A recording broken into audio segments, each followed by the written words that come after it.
నమస్తే. భారతీయ జనతా పార్టీ తెలంగాణ రాష్ట్ర అధ్యక్షుడిగా ఎన్ రామచంద్రరావు మాజీ ఎమ్మెల్సీ ప్రమాణ స్వీకారం చేసిండు. చర్చ ఏంటంటే త్వరలో బీజేపీ బీఆర్ఎస్ పార్టీ పొత్తు పెట్టుకోబోతా ఉంది. అందుకే కీలకమైన నేతలు కాకుండా రామచంద్రరావు ఒక సాఫ్ట్ పర్సన్కి బీజేపీ అవకాశం ఇచ్చిందని చెప్పి కాంగ్రెస్ పార్టీ ప్రచారం చేస్తూ ఉంది. సో ఇవన్నీ అంశాలపైన మాట్లాడదాం. నాతో పాటు భారతీయ జనతా పార్టీ సీనియర్ నాయకులు మాజీ MBC corporation chairman Taduri Srinivas గారు ఉన్నారు. సార్ నమస్తే. నమస్తే రాము. సార్ మీరు ఎట్లా విశ్లేషిస్తూ ఉన్నారు? మాజీ ఎమ్మెల్సీ ఎన్ రామచంద్రరావు గారికి బీజేపీ రాష్ట్ర అధ్యక్షుడిగా అవకాశం ఇచ్చింది. మీరు ఎట్లా చూస్తూ ఉన్నారు ఈ ఎపిసోడ్ని? Personally I'm happy and party wise also I'm happy. బయట ప్రజల్లో తిరుగుతూ ఉంటాను కదా, వేరియస్ కమ్యూనిటీస్. నేను అంటే నా ప్రయాణం కూడా విద్యార్థి దశ నుండే టిఎన్ఎస్ఎఫ్ రంగారెడ్డి జిల్లా ప్రెసిడెంట్గా నా ప్రస్థానం మొదలైంది. విద్యార్థి రాజకీయాల రకం అంటే తను ఏబీవీపీ నుండి తను మొదలుపెట్టినాడు రాజకీయాలు. సో ఏబీవీపీ ఈరోజు ఉన్నటువంటి విద్యార్థి ఏబీవీపీ నాయకులందరూ కూడా రామచంద్రరావు గారిని రోల్ మోడల్గా తీసుకొని రేపు భవిష్యత్తులో మేము హార్డ్ వర్క్ చేస్తే అంత గొప్ప నాయకుడిగా మేము ఎదగగలుగుతామని చెప్పి ఏబీవీపీ వాళ్ళు భావిస్తున్నారు. రెండోది బీజేవైఎంలో కూడా వీరు పనిచేసినారు. అప్పట్లో మేము యువతలో పనిచేసినాం, ఆ ఆటుపోట్లు మాకు తెలుసు.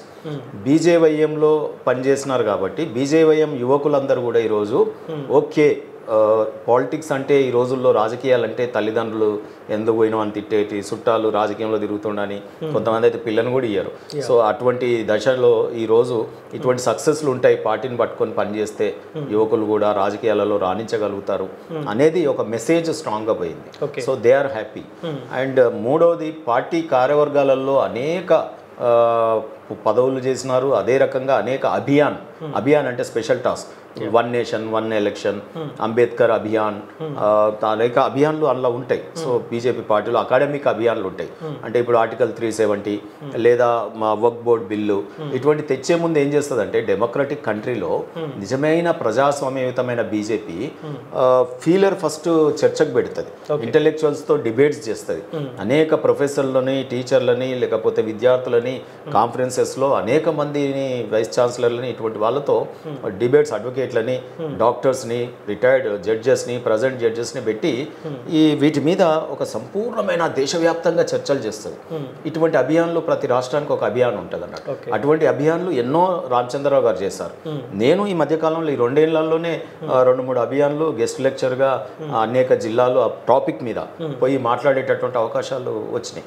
సో అటువంటి అన్నీ కూడా చేసినటువంటి బీజేపీ పార్టీ సంపూర్ణంగా పార్టీలో ఉన్న సీనియర్ నాయకులందరూ కూడా మా రామచంద్రరావు అనే ఫీలర్ ఒకటి బయటికి వెళ్ళింది బాగా స్ట్రాంగ్గా. అయితే నేను ఎందుకు చెప్పిన ఇదంటే అల్టిమేట్ పార్టీ ప్రెసిడెంట్ ఫస్ట్ తన సైన్యం ఎవరు? ఇమీడియట్ పార్టీలో ఉన్న కార్యకర్తలు, పార్టీలో ఉన్న విద్యార్థి నాయకులు, పార్టీలో ఉన్న యువక నాయకులు, పార్టీలో ఉన్న seniors. They should be happy. దానికి లీడర్ అయినా ఆ తర్వాత మిగతా విషయాలు అవుతుంది. అడ్వకేట్ కమ్యూనిటీ బయట, మా అడ్వకేట్ కమ్యూనిటీలో కూడా ది బెస్ట్ అయితేనే కదా వారు బార్ కౌన్సిల్ మెంబర్ అయినారు. మేము అందరు అడ్వకేట్లము ఓట్లేస్తేనే కదా వారు గెలిచినారు. సో అడ్వకేట్లు అనేది ఆషామాషిగా ఓట్లేస్తారా అంటే అక్కడ అడ్వకేట్ కమ్యూనిటీలో కూడా చాలా పేరు తెచ్చుకున్నటువంటి నాయకులు. రెండవది అల్టిమేట్ రాజకీయాలలో స్ట్రాంగ్ ఫోర్స్ అడ్వకేట్ ఫోర్సే. బ్యాక్ ఎండ్లో నిజంగా రాజకీయాలకు లెజిస్లేటర్స్కి కావాల్సింది కాన్స్టిట్యూషన్ అవపోసన పట్టడం. ఆ కాన్స్టిట్యూషన్ అవపోసన పట్టింది రామచంద్రరావు గారు. ఎందుకంటే దాంట్లో ఉన్నటువంటి ఇప్పుడు రాహుల్ గాంధీ గారు మనం ఎగ్జాంపుల్ తీసుకుందాం. తను జేబులో పుస్తకం పెట్టుకుంటాడు, లేదా రాత్రి మెత్త కింద పుస్తకం పెట్టుకొని వండుకుంటుండని తెలిసింది. సో ఆ మెత్త కింద పుస్తకం పెట్టుకొని వండుకున్న ఆయనకు, జేబులో పుస్తకం పెట్టుకున్న ఆయనకు, లేదా దాన్ని మొత్తం బైహార్ట్ చేసినటువంటి లాయర్కి రామచంద్రరావుకి కూడా పోల్చొచ్చు మనం. చూడండి ఎంత డిఫరెన్స్. సో అడ్వకేట్ అనేది అంత స్టఫ్ ఉంటుంది, రాజకీయాలలో రాణించగలుగుతారు. నౌ పార్టీ లీడర్ ఆయన పార్టీ ప్రెసిడెంట్గా ఎన్నికైనారు. పార్టీ శ్రేణులు అన్నీ హ్యాపీగా ఉన్నాయి. సరే మీరు అన్నట్టు ఒక కార్యకర్తకు 100% న్యాయం జరిగింది అనుకోవచ్చు ఇక్కడ ఇప్పుడున్న పరిస్థితుల్లో. సరే గత 10 సంవత్సరాల క్రితం రాజకీయాలు వేరు ఉంటుండే, ముఖ్యంగా కేసీఆర్ అధికారులకు వచ్చిన తర్వాత కంప్లీట్గా రాజకీయాలే మారిపోయినాయి. ఇప్పుడున్న పరిస్థితుల్లో రామచంద్రరావు కరెక్ట్ పర్సన్ మీరు అనుకుంటా ఉన్నారా? 100%. ఇప్పుడు ఉదాహరణకు చెప్తాను నేను. బీఆర్ఎస్ పార్టీలో సెకండ్ శ్రేణి నాయకులను కానీ, లేకపోతే పార్టీలో మొదటి నుండి ఉన్నటువంటి ఉద్యమకారులు కానీ, బీఆర్ఎస్ పార్టీలో సీనియర్ పార్టీ నాయకులు కానీ, కార్యకర్తలు కానీ అడగండి, అందరూ గుల్గెట్టోళ్ళే. ఎందుకు గులుగుతారు? పాపం తెలంగాణ ద్రోహుల్ని, ఆ రోజు ధర్నాలు ఇవి అన్నీ తెలంగాణ కోసం పోరాడుతున్నప్పుడు మా ఈపుల మీద లాఠీలు జులిపించిన వాళ్ళని, కేసులు పెట్టిన వాళ్ళని, జైల్లోకి పంపిన వాళ్ళు అందరూ మంత్రులు అయిపోయినారు, ఎమ్మెల్యేలు అయిపోయినారు, ప్రభుత్వంలో ముందు వరుసలో వాళ్ళే ఉన్నారు, అధికారులు కూడా వాళ్ళే ఉన్నారు. సో ఆ రకంగా ఆయన పార్టీలో మొదటి నుండి పనిచేసిన వాళ్ళని తన కాళ్ళు తాను ఇరగొట్టుకున్నట్టుగా వ్యవహారం చేసినారు. అందుకే ఒక స్లోగన్ చూడండి మీరు, కేటీఆర్ గారు ఒక స్లోగన్ ఇచ్చినారు ఎన్నికలలో. ఏమని ఇచ్చినారు? గుల్గుడు గుల్గుడే, గుద్దుడు గుద్దుడే అన్నాడు. ఉందా, మీ దృష్టిలో ఉందా? సో ఆ స్టేట్మెంట్ ఎందుకు అన్నాడు అంటే తన పార్టీ నాయకులే గులుగుతా ఉన్నారు అనేది ఆయనకు తెలిసి వచ్చింది. తెలిసి గుల్గుర్రి కానీ గుద్దుండ్రి తర్వాత చూసుకుందాం అంటే నిజంగానే వాళ్ళు గుద్దుడు గుద్దుతే ఫామ్ హౌస్లో పడుకున్నారు. నేనేమంటున్నా అంటే ఈరోజు ఆ రకంగా చేస్తే పార్టీ కుప్పగూలిపోయింది కదా. మీరు కాంగ్రెస్ తీసుకుందాం. కాంగ్రెస్లో సీనియర్లను కాదని రేవంత్ రెడ్డి గారికి ఇచ్చినప్పుడు సీనియర్లు అందరూ ఏమన్నారు? ఈయన ఢిల్లీని మేనేజ్ చేసినాడు, మొన్న వచ్చినాడు, అప్పుడే వర్కింగ్ ప్రెసిడెంటా, అప్పుడే పీసీసీ ప్రెసిడెంటా, అప్పుడే ముఖ్యమంత్రి అని. ఇవాళ గాంధీ భవన్లో మీరు ఏ ఒక్క సీనియర్ వాళ్ళని అడగండి, అందరూ కూడా ఇప్పుడు ఆయన ఉన్న మంత్రివర్గంలో కూడా సీనియర్ మంత్రులు అందరూ ఆయన మీద ఇప్పుడు గుర్రుగా ఉన్నారు, ఎప్పుడు దొరికితే ఛాన్స్ అని చెప్పి. ఈయనేమో సీట్ గట్టిగా పట్టుకొని కూర్చున్నాడు. ఎందుకు? అది ఊగిపోతా ఉంది. ఏది మంత్రులు ఎప్పుడు ఎవరు సీనియర్లు ఏం పని చేస్తారో అని. ఆ సీటు పట్టుకొని కూర్చోనికి ఆయన టైం సరిపోతుంది, ప్రజల దగ్గరికి పోవడం కానీ ప్రజల యొక్క బాధలు వినడం కానీ. సో ఆ రకంగా రెండు పార్టీలలో ఉన్నటువంటి విధానాన్ని బీజేపీ పార్టీ చేస్తే బాగుంటుందా? సో అందుకనే ఆ రెండు పార్టీలకే కాదు, ఇవాళ పార్టీలలో ఆ పార్టీలో ఉన్న లీడర్స్ కానీ ఈ పార్టీలో ఉన్న లీడర్స్ కానీ మొదటి నుండి పార్టీని పట్టుకొని పనిచేస్తే ఇవాళ బీజేపీ పార్టీ అందలం ఎక్కిస్తుంది, పార్టీకి సర్వీస్ ఇచ్చిన వాళ్ళని గుర్తిస్తుంది అనే ఒక స్ట్రాంగ్ మెసేజ్ ఇవాళ బయటికి వెళ్ళి. ఇక్కడే కాదండి, తెలంగాణలో మీరు చూసినట్టయితే మధ్యప్రదేశ్ చూడండి, ముఖ్యమంత్రి పదవి అయితే అల్టిమేట్ పదవి కదా, పార్టీ ప్రెసిడెంట్ ఓకే, ముఖ్యమంత్రి పదవి కూడా అక్కడ శివరాజ్ సింగ్ చౌహాన్ గారు ఉన్నారు.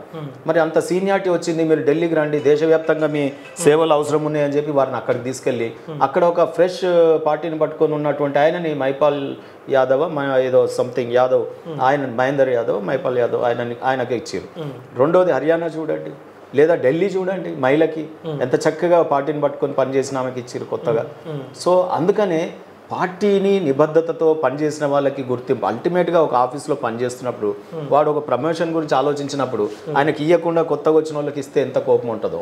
సో అదే రకంగా రాజకీయాలలో కూడా పార్టీని పట్టుకొని జీవితాలు ఎన్ని ఆటుపోట్లు అండి. రామచంద్రరావు గారు కూడా ఆ రోజు కమ్యూనిస్టులు, ఎక్స్ట్రీమిస్టులు, ఆర్ఎస్యూ వాళ్ళు దాడులు చేస్తే ఆ తర్వాత ఆయన మీద దాడులు ఎదుర్కోవడమే కాదు, ఏమీ లేని రోజులలో పార్టీ అసలు రేపు పవర్లోకి వస్తుంది రాదు అనేది కూడా లేదు.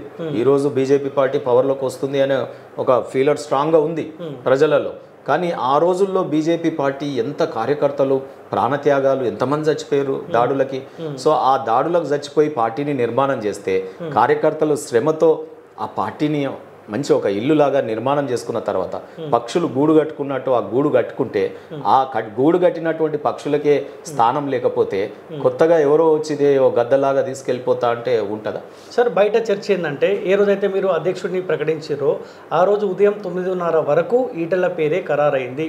ఆ తర్వాతనే ఈటెల పేరు కాకుండా రామచంద్రరావు పేరు తెరపై తీసుకుని వచ్చిన చర్చ మీ పార్టీలో కూడా చర్చ జరుగుతూ ఉంది. నేను అనుకుంటాను అది బయట యూట్యూబ్లలో ఎక్కువ చర్చ జరిగిందండి. యూట్యూబ్లో ఈ రోజుల్లో ఎట్లా ఉందంటే వెస్టెడ్ ఇంట్రెస్ట్ ఉంది. ఒక నాయకునికి ఒక ఇదికి ఏదో అత్యుత్సాహం, ఎక్కువ అభిమానం ఆ రకంగా ఉంటే కూడా కొన్నిసార్లు తీవ్ర అభిమానం, ఎక్కువ ప్రేమ ఉంటే కూడా ఎట్లా ఉంటుంది బయట చూసినాం కదా మనం.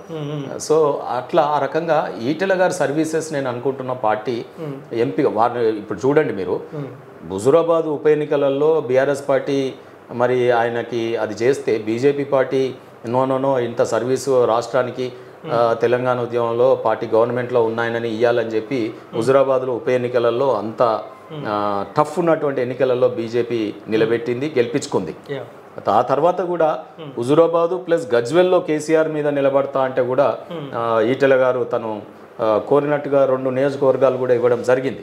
ఆ తర్వాత మళ్ళా మల్కాజ్గిరి ఎంపీగా వచ్చినారు వారు. అక్కడ హుజూరాబాదు, కరీంనగర్లో మాకు ఆల్రెడీ బండి సంజయ్ గారు ఉన్నారు కాబట్టి అయినా ఇవాళ ఇంత మెట్రో, ఇంత పెద్ద కాన్స్టిట్యున్సీ దేశంలోనే దీనికి ఈటెల గారిని వారిని అక్కడ నిలబెట్టడం జరిగింది. ఆ రకంగా ఇంకా ఎక్కడ వారికి భవిష్యత్తులో పార్టీ ఏం ఆలోచిస్తుందో మనకు తెలియదు కదా. అటువంటి ఆలోచనలతో పనిచేసుకుంటూ వెళ్తూ ఉన్నారు.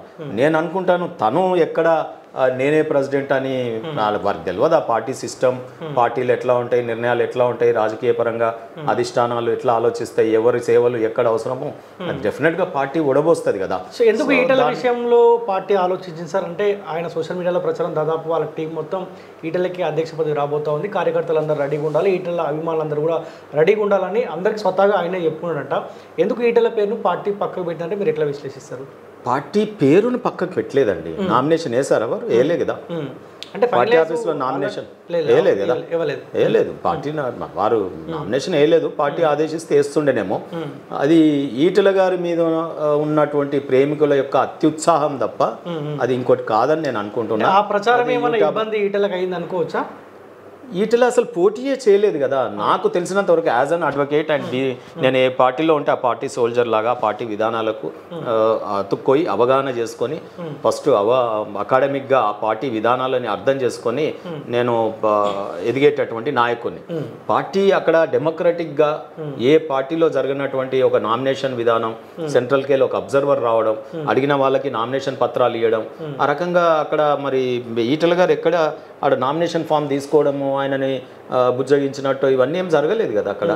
సో వారు అక్కడ రాలేదు, వెనుకైనాక వచ్చినట్టున్నది. నామినేషన్ వేయడానికి రాలేదు నాకు తెలిసి అయితే. సార్ అఫీషియల్ వాళ్ళ గ్రూపులనే మీడియా గ్రూపులలో షామీర్పేట్ ఫామ్ హౌస్ నుంచి ఈటల పార్టీ కార్యాలయానికి బయలుదేరబోతా ఉన్నాడు. అఫీషియల్గా ఆయన పేరు ఖరారు అయిన తర్వాత బీజేపీ మీడియా ఇచ్చిందా? బీజేపీ అఫీషియల్ వాళ్ళ పిఆర్ఓ నుంచి వెళ్ళి మా మీడియా వాళ్ళకి వచ్చింది షామీర్పేట. అది ఉంటే మరి ఆ మీడియా వారి పిఆర్ఓ వాట్సాప్ ఇచ్చిన మెసేజ్లు అయితే నేను ఎక్కడ చూడలేదు. యూట్యూబ్లో అంటున్నారు, తంబనేళ్ళు పెడతా ఉన్నారు తప్ప ఆయన అన్నట్టుగానైతే ఇక్కడ కనిపించలేదు.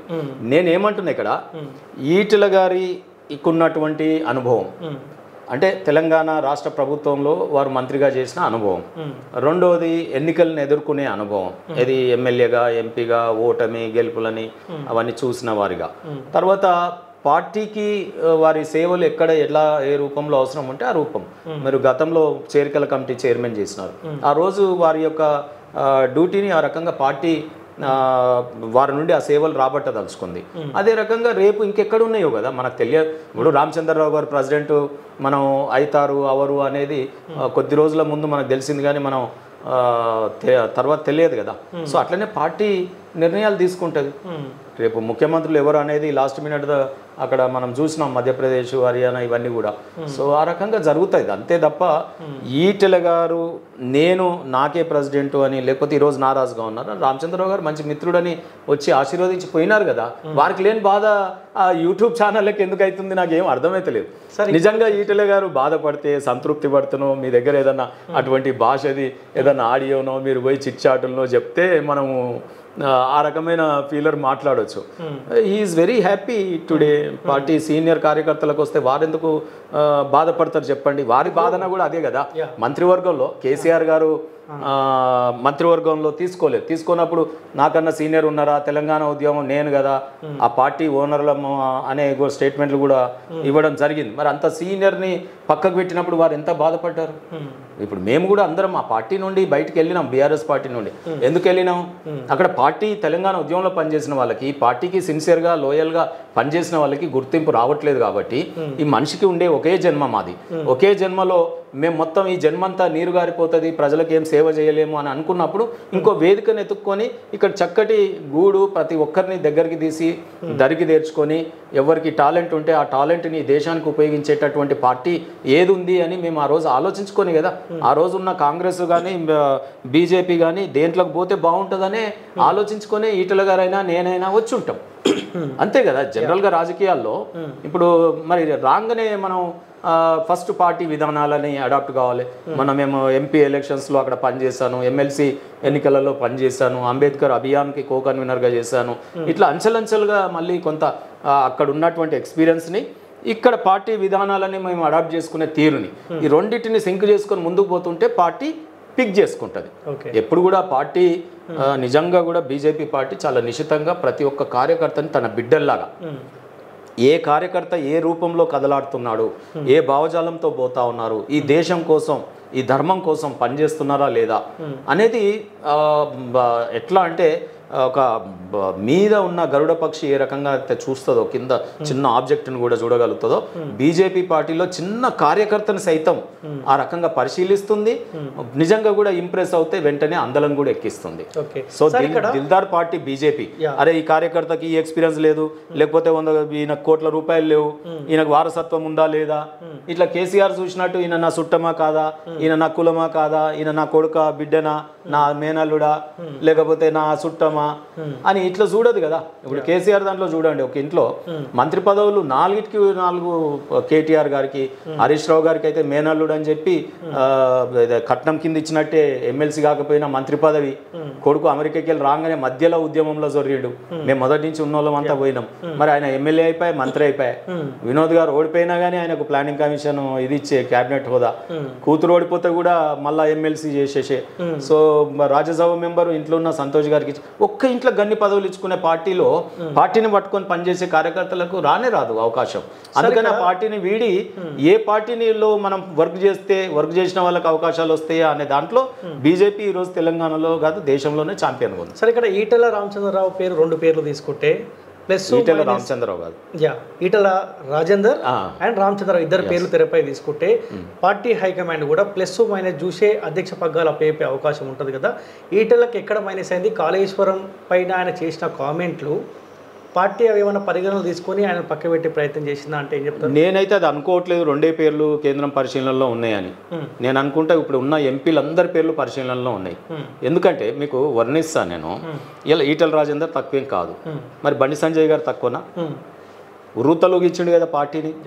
సో వారి సేవలు ఎందుకో క్యాబినెట్ లో ఢిల్లీలో మాకు దగ్గరగా ఉండాలనుకున్నారో ఏంటో తెలియదు, అక్కడ తీసుకున్నారు. మరి బండి మన అక్కడ ధర్మపురి అరవింద్ గారు జటిలమైనటువంటి పసుపు బోర్డును సాధించి ఒక ముఖ్యమంత్రి కూతుర్ని ఓడగొట్టి నిజామాబాద్ జిల్లాలో ఎమ్మెల్యేలను ఇవాళ ఆయన గెలిచినటువంటి వైనం నిజామాబాద్ జిల్లా బీజేపీ అడ్డా ఆ రకంగా మారింది కదా. మరి వారి పేరు పరిశీలించలేదు అనుకుంటారా? లేదు, మన వాక్చాతుర్యం కలిగిన ధీటుగా కేసీఆర్ విధానాలను విమర్శించే రఘునందన్ గారిని పార్టీ పరిశీలించలేదా? డికే అరుణ గారు ఒక మహిళ, సుదీర్ఘమైన ప్రభుత్వాలలో పనిచేసిన అనుభవం, ఇంతకుముందు నేషనల్ పార్టీలో పనిచేసిన అనుభవం, మహబూబ్ నగర్లో అసలు ఎంత డ్రై ఏరియా అది, అక్కడ ఆమె లీడర్గా బీజేపీ ఎంపీగా గెలిచింది, ఆమె పేరు పరిశీలించలేదా? కొండా విశ్వేశ్వరరెడ్డి వాళ్ళ తాతలు ఇక్కడ తెలంగాణకు అనేక పోరాటాలు చేసిన ఆయన ఇంటెలెక్చువల్, ఆయన బోలాబాలా, ఆయన విధానాలు పార్టీ పరిశీలిస్తలేదని మీరు చెప్పండి. ఇప్పుడు నేను చెప్పిన పేర్లలో ఎవరు ఎలిజిబిలిటీ కాదు? వాళ్ళకంటే బెటర్ రామచంద్రరావు గారు కాబట్టి ఆయనకి ఇచ్చారు అనుకోవచ్చు కదా. పార్టీ ఇది, పార్టీకి ఇప్పుడు వాళ్ళు ఎంపీగా గెలిచి ఉన్నారు, దేశంలో దేశవ్యాప్తంగా మోడీ గారిని ఆ టీంలో వాళ్ళు పనిచేసేటటువంటి అవకాశం కలిగిన వాళ్ళని, అట్లా అనుభవం ఉన్న వాళ్ళని, ప్రభుత్వాలలో అనుభవం ఉన్న వాళ్ళని ఇక్కడ పార్టీలో, ఈ పార్టీలో మొదటి నుంచి ఉన్నాయన అనుభవం ఉన్నాయన వీరికి ఒక అవకాశం వచ్చినప్పుడు మనం ఎట్లా కంపేర్ చేస్తాం? మీరు మీడియా కూడా ఏం ప్రోత్సహించాలి? మొదటి నుండి పార్టీని పట్టుకొని పనిచేసిన వాళ్ళని, ఆయన అడ్వకేటు, పార్టీని మొదటి నుంచి పట్టుకొని పనిచేసిండు, రూట్స్ నుంచి వచ్చిండు కదా. పార్టీ యొక్క వేర్లు ఏబీఐపీ లేదా ఆర్ఎస్ఎస్ లేదా పార్టీ యొక్క మొక్కై ఉన్నప్పుడు బీజేవైఎం వేర్లైనాక మొత్తం పనులు వచ్చినాక ఆ పార్టీ కార్యకర్త ఒకసారి అవుతే తప్పేముంది దాంట్లో? సో దీన్ని ఈ రాష్ట్రంలో ఉన్నటువంటి మీడియా మీకేమంటున్నట్టే రాము, నేను మళ్ళీ చెప్తున్నా, జర్నలిస్టులు కూడా ఎమ్మెల్యేలుగా అసెంబ్లీలో ఉండాలి. మీరెందుకు ఉండకూడదు? మీరు కూడా రాజకీయ రంగంలో పనిచేస్తున్నట్టే కదా. అంటే తెలంగాణ శ్రేయస్సు కోసము మీరు ఇంత ఎండలక వాననక కష్టపడుతూ ఆ డబ్బులు యూట్యూబ్ ఛానల్ నడిపించాలంటే లేక ఆడ ఒక టీం ఇవాళ మినిమం ఒక యూట్యూబ్ పెట్టాలంటే ఒక ఎడిటర్, ఒక ఎస్సీఓ, ఒక కెమెరాలు, లేకపోతే దానికి కావాల్సిన పెట్టుబడి ఇవన్నీ పెట్టుకొని మీరు పాపము ఇమేజ్ రాము అంటే గుర్తుపడతారు. ఇవాళ మిమ్మల్ని జర్నలిస్టులు అనేక మంది ఇవాళ రఘుని గుర్తుపడుతురు, మల్లన్నని గుర్తుపడుతురు, ఇవాళ మల్లన్న ఎమ్మెల్సీ అయిండు. మరి అట్లా కావచ్చు కదా మీరు కూడా. సో అటువంటి వాతావరణాన్ని కల్పించాలి తప్ప వేల కోట్లు ఉన్నోళ్ళే అవుతారు, లేకపోతే అనేక అనుభవం ఉన్నోళ్ళే అవుతారు, లేకపోతే వారసత్వంగా ఎవరన్నా తండ్రులు తాతలు ఉంటేనే వీటి రాజకీయాల్లో రాణిస్తారనే మెసేజ్ని మీరు ఎక్కడికక్కడ మొత్తం బుల్డోజ్ చేయండి. పార్టీలు రాజకీయ రంగంలో సుదీర్ఘంగా పనిచేసి ప్రజల యొక్క బాధలు కానీ రాజకీయాల పట్ల అవగాహన ఉండి కానీ ఇంతో అంత ఇంకా లాయర్లు కూడా చదివితే లేకపోతే జర్నలిజం చదివితే ఇసొంటోళ్ళు అసెంబ్లీలో చట్టసభలలో ఉంటే ఆ చట్టాలు కదా చూడాల్సింది. డూడు బసం అనలా జోకర్లా డబ్బులున్నంత మాత్రాన బీఆర్ఎస్ టైంలో మనం చూసినాం, ఓ డబ్బులున్నాయన మొత్తం ఏది ఫన్నీగా మాట్లాడి జోకర్ చేష్టలు చేస్తాయనో ఒక మంత్రి అయిపోయాడు, విద్య లేదు, విద్యకు మంత్రులు అయిపోయారు. మరి ఆ రకంగా గట్లా ఇచ్చి డూడు బజోనాలు పెట్టుకొని ఒక రాజులాగా పరిపాలన చేస్తే అది మనకు మంచిదా? మీరు ఒక తెలంగాణ పౌరుడిగా చెప్పండి. మీరు తెలంగాణ నీ చెమట వాసనలనే తెలంగాణ కనిపిస్తుంది నాకు. సో మీరు చెప్పండి. సో అందుకని నేనేమంటున్నా అంటే ఇక ఈ చర్చలకు అయిపోయింది కదా. మన రామచంద్రరావు గారు బీజేపీ పార్టీ ప్రెసిడెంట్, ఇది రియాలిటీ. ఈ రియల్ లోకంలోకి రండి యూట్యూబ్ ఛానల్లారా. ఓకే, నేనేమంటున్నా అంటే ఇంకా మీరు పట్టుకొని అంటే వాళ్ళు సరే మీ పార్టీ అయినా, ఎందుకంటే వాళ్ళ కెరియర్ దెబ్బతింటుంది. ఇప్పుడు ఈటల గారో లేకపోతే ఇంకెవరో మీరు ఊరికే ప్రస్థానం చేయడం వల్ల ఆయన ఏదో చెప్పి రాయించుకుంటున్నట్టు, మీకేదో ఆయన పైసలు ఇచ్చి రాయించుకున్నట్టు, ఇట్లా కూడా ఇదైతే ఇంత కష్టపడి కెరియర్ బిల్డప్ అవుతుంది. ఆయన ఒక హాస్టల్లో నుండి ప్రయాణం సాగించి తెలంగాణ ఉద్యమంలో పనిచేసి ఈడిదాకా వచ్చిన తర్వాత ఊకే ఇక ఆయన పేరు మీ యూట్యూబ్లలో చేసి మీరు లేనిది క్రియేట్ చేసేటట్టున్నారు. ఈ మధ్యన నేను చూసిన మీ ఇంటర్వ్యూ కూడా పార్టీ పెట్టాలనో లేకపోతే ఆయన అప్పుడే ముఖ్యమంత్రి అయిపోయినట్టు మీరు ఊహించుకుంటే ఆయన మీద ఇమేజ్, అది ఎట్లా కరెక్ట్ చెప్పండి?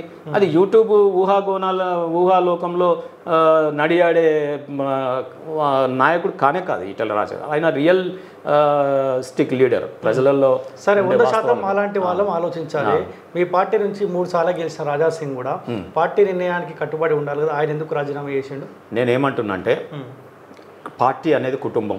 నమ్ముతావా నమ్మవా? పార్టీ అనేది ఒక కుటుంబం. అందరిని కుంటోడు గుడ్డోడు మెల్లోడు అందరిని, ఇప్పుడు మన ఇంట్లో పిల్లలు 4 పుడితే ఒక కుంటోడు పుడితే వదిలేస్తామా? వానికి ఇంత సైకిల్ ఏదో ఇప్పిస్తాము, వానికి ఇంత చదివి ఏదో చేస్తాము. అట్లనే పిల్లలందరూ కూడా సమానంగా చూస్తారు పార్టీ. సో ఈరోజు ఒకటి రామచంద్రరావు గారికి అవకాశం వచ్చింది. నేనేమంటున్నా అంటే ఇప్పుడు ఉన్నటువంటి ఎమ్మెల్యేలు కానీ ఎంపీలు కానీ వారికి కోఆపరేషన్, వారు చెప్తే వినట్ ఆయన. ఎంపీ ఫోన్ చేసినా ఎమ్మెల్యేలు ఫోన్ చేసినా ఈయన వ్యక్తి ఇలా ప్రెసిడెంట్ అయ్యింది, వింటున్నారా? సో ఆ రకమైనటువంటి జరిగినప్పుడు కొంత మేరకు ఓపికగా, ఆయనకు అనుభవం ఉంది. రాజాసింగ్ ఆటోపోర్ట్లో మన హైదరాబాద్లో ఆటోపోర్ట్లు ఎదుర్కొన్న ఆయన, కొంత హిందూ భావజాలం ఉన్నాయన ఆయన ఆ రకంగా వ్యవహారం చేస్తే కొంతమంది కార్యకర్తలు బాధపడుతున్నారు. ఏంటి అంటే అట్లా జరగకుండా ఉండాలి, రాజాసింగ్ పార్టీలోనే ఉంటే బాగుంటుంది అనేది అనుకుంటున్నారు. ఇంకా ఏం కాలే కదా. ఇప్పుడు ఆయన ఏమంటున్నారు సార్, నామినేషన్ ఏమని చెప్పారు, వేసే అవకాశం మనం కల్పించాలని ఆయన ఇచ్చారు కదా నామినేషన్ ఫామ్. ఆయన కౌన్సిల్ నామినేషన్ ఫామ్ 7 మందికి బెదిరించారు కాబట్టి రాజీనామా చేశాను ఓపెన్గా చెప్పింది కదా ఆయన. రాము, ఇప్పుడు నువ్వు ఉన్నావు, నేను బెదిరిస్తా, బెదురుతావా? పార్టీ బీఆర్ఎస్ గవర్నమెంట్లో ఎంతమందిని మీ ఎస్ఓటి వీళ్ళు మీ అసలు జర్నలిస్టులను వేసుకొని పోయారు, బెదిరిపోయిరా? పోరాటం చేయలే, చేసిరు కదా. ఇప్పుడు రాజాసింగ్ గారు మనుషులు, రాజాసింగ్ ఎంత ధైర్యవంతమైన నాయకుడు, ఆయన కింద ఉండే సపోర్ట్ చేసే వాళ్ళు ఈయనది ఏ నాయకుడు వెనకాల తిరిగే శిష్యులైనా ఆ నాయకుడి యొక్క లక్షణాలు రావాలి కదా. మరి ఆ 10 మంది బెదిరిస్తే బెదిరిపోయేటోళ్ళు ఉంటారా? రాజాసింగ్ గారు ఏ ధైర్యవంతుడు, ఏ హిందుత్వవాది రాజాసింగ్ ఉండో ఆయన మీ పార్టీకి దండం అంటా ఉన్నాడు. గ్రౌండ్లో ఈ మెసేజ్ కూడా వెళ్తుంది కదా. అది పార్టీ విధానాలను ఎక్కడ అనట్లేదు, మోడీ గారి విధానాలను ఎక్కడ అనట్లేదు, పార్టీ కేంద్ర నాయకత్వం అనట్లేదు.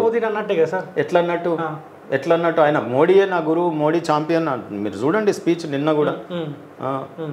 సో దేశంలో ఇవాళ బీజేపీ పార్టీ చాలా చక్కగా ఉందని అంటున్నారు. నేనేమంటున్నా అంటే రాజాసింగ్ గారి నా మిత్రుడే అనుకుంటే నేనేం సలహా ఇస్తా అంటే ఆయన చుట్టూన్న వాళ్ళకు కూడా చెప్తా. ఇప్పుడు ఇక్కడ పని కాలే, ఒక ఎస్ఐ దగ్గర పని కాలేదు, పని కానప్పుడు మనం ఒక సిఐ దగ్గరికి పోతాం, ఒక డిఎస్పీ దగ్గరికి పోతాం, ఆ తర్వాత డీజీపీ దగ్గరికి పోతాం, లేదంటే హోమ్ మినిస్టర్ పోతాం, లేదంటే ప్రిన్సిపల్ సెక్రటరీ హోమ్ పోతాం, లేదంటే సీఎంకే ఇస్తాం, లేదంటే ప్రజాక్షేత్రంలో ఇది ఉంటుంది. అప్పుడు కదా బయటికి రావాల్సింది. ధర్నాలైనా ఏదైనా నీకు పని కాకపోతే దరఖాస్తు ఇచ్చినవా అంటాం. మా దగ్గరికి లీడర్ల దగ్గరికి వచ్చినప్పుడు ఈ మున్సిపల్కి ఈ పని అయితే లేదంటే నువ్వైతే లెటర్ అయితే ఇచ్చినవా అనే అంటాం. సో ఆ అక్నాలజ్మెంట్ లెటర్ ఇచ్చిన తర్వాత విసిగి వేసారిన తర్వాత బహిరంగ ప్రదర్శనలకు పోవాలి. సో నేనేమంటున్నా అంటే రాజాసింగ్ గారు ఆ రకంగా పబ్లిక్లో మాట్లాడి కొంత ఇబ్బందికరమైన వాతావరణం కలుగుతూ ఉంది. సో దీన్ని పార్టీ సార్ట్అవుట్ చేస్తుంది. ఇప్పుడు వారిది ఇక్కడ లోకల్గా కూడా లేదు కదా, సెంట్రల్కు పోయింది. నేనేమంటున్నా, ఇప్పుడు ఎమ్మెల్యే మీద పార్టీ చర్యలు తీసుకోవాలంటే ఎవరు తీసుకుంటారు? ఇక్కడ తెలంగాణ పార్టీ తీసుకోదు. ఎవరు తీసుకుంటారండి? హైకమాండ్, అక్కడ కేంద్ర పార్టీ తీసుకుంటుంది. మరి వీరికి తెలుసు కదా, అంటే నీ మీద చర్యలు తీసుకోవడానికి కేంద్ర పార్టీ అధికారం ఉంది కాబట్టి మీరు లెటర్ కూడా ఎవరికి ఇవ్వాలి? ఏదన్నా ఇక్కడ జరిగినటువంటి లోటుపాట్ల మీద ఎవరి దృష్టికి తీసుకెళ్ళాలి? మీరు చెప్పండి. కేంద్రం దృష్టికి ఓకే, ఇక్కడ జరిగింది అనుకుందాం, వారికి ఏదన్నా ఇబ్బందులు జరిగినాయి, కేంద్రం దృష్టికి తీసుకెళ్ళాలి. మరి ఏది అక్కడ మనం ఇంతకుముందు నడ్డా గారు ఉండే వారికి లెటర్ ఇచ్చినట్టుగా కానీ, కేంద్ర కార్యాలయంలో వీరు పోయి అక్కడ రిప్రజెంటేషన్ ఇచ్చినట్టు కానీ, మాట్లాడినట్టు కానీ నేనైతే ఇక్కడ చూడలేదు.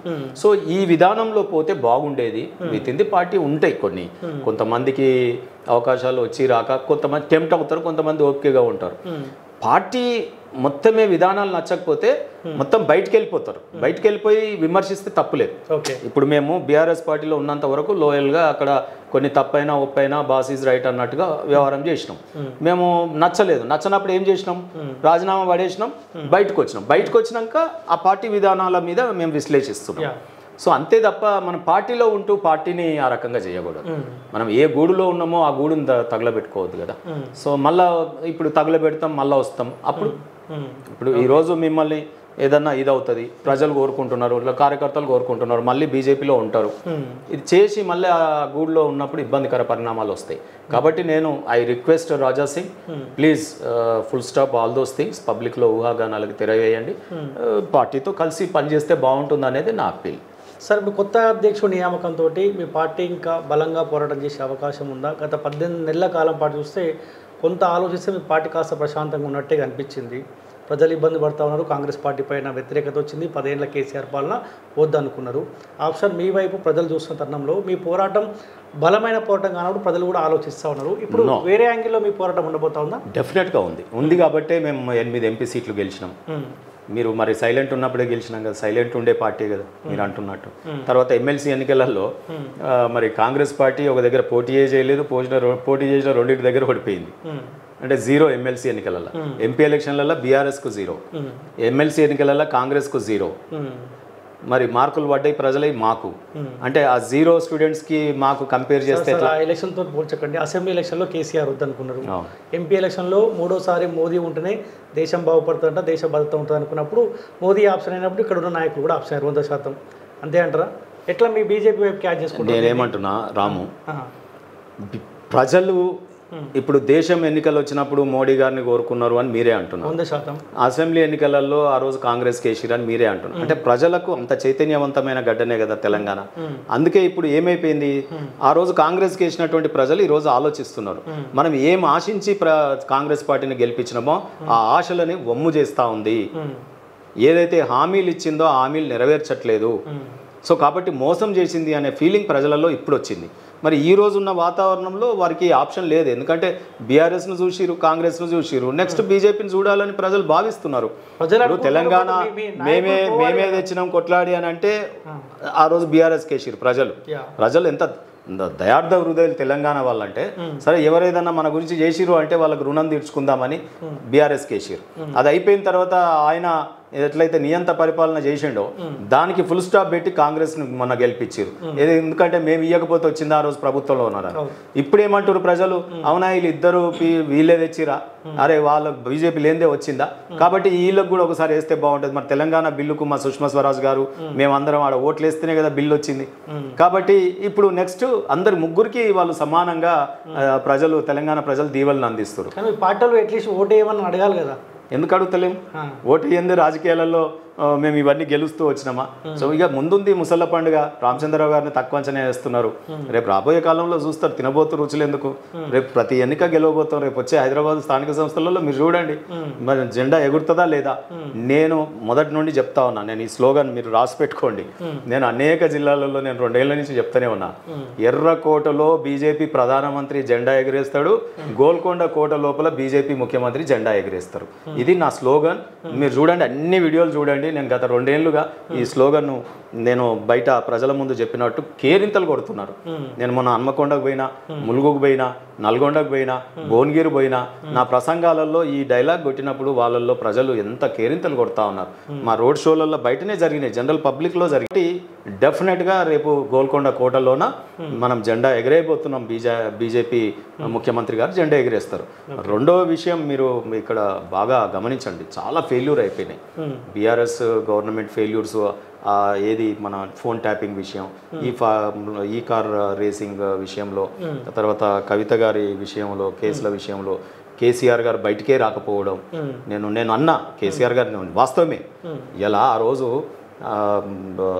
మన తెలంగాణలో చాలా ఫేమస్ ఇది ఉంది, ఎవరైతే నమ్ముతారో ఆయనే హెల్ప్ చేయకపోతే కష్టం చేయించుకొని ఆ కష్టం వచ్చినప్పుడు ఆ కష్టం ఎవరైతే చేసిరో భక్త రామదాస్ చూసిరు మీరు, ఆయన అన్ని విధాలుగా రాముడికి చేస్తే ఆ తీరా ఆపద వచ్చినప్పుడు రాముడు పట్టించుకోకపోతే ఆయన ఒక డైలాగ్ అన్నాడు.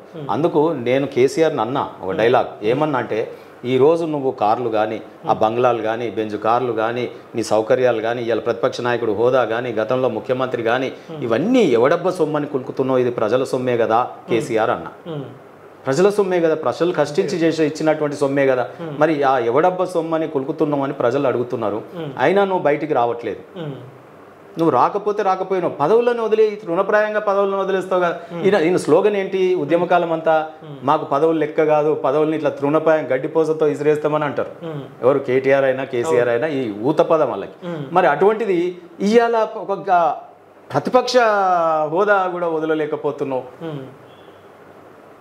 సో అందుకు నేనేమంటున్నా అంటే అది ప్రజలలో చాలా విసిగిపోయినారు వారి విధానాల మీద. రెండోది ఏంటంటే కాంగ్రెస్ పార్టీ కూడా ఇవాళ అనేక హామీలు ఇచ్చింది ఎన్నికలలో, ఇచ్చి ఆ హామీలను అన్నింటినీ కూడా నెరవేర్చలేదు. కాబట్టి వీళ్ళిద్దరు కూడా నిజంగా 420 సెక్షన్ ఈ రెండు పార్టీల మీద పెట్టాలి.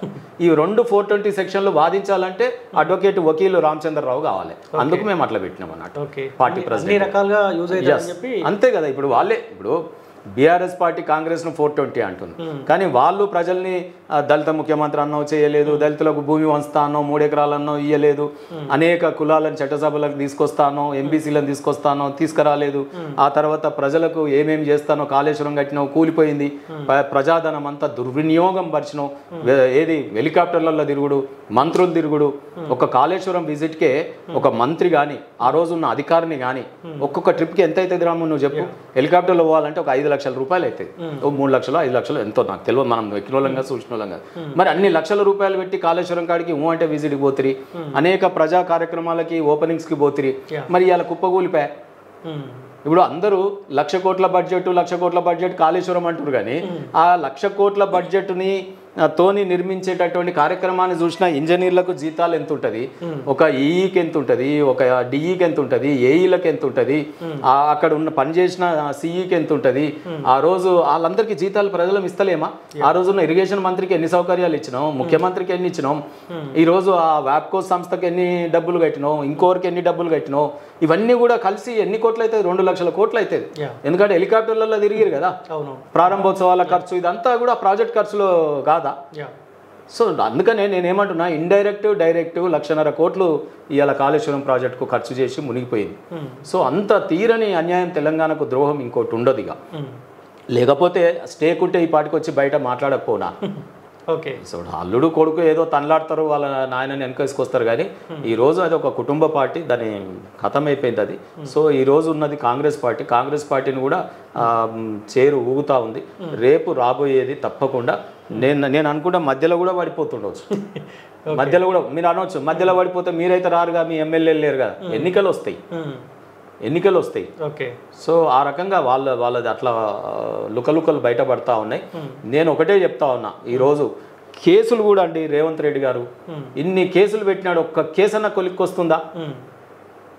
ఓకే, ఈ మధ్యన వార్తలలో వింటా ఉన్నా నేను, వాళ్ళు బీఆర్ఎస్ కేసీఆర్ హరీష్ రావు గారు కేటీఆర్ సామాన్యులేం గారు, వాళ్ళు ఢిల్లీకి పోయి రాహుల్ గాంధీనే మేనేజ్ చేసుకురాట.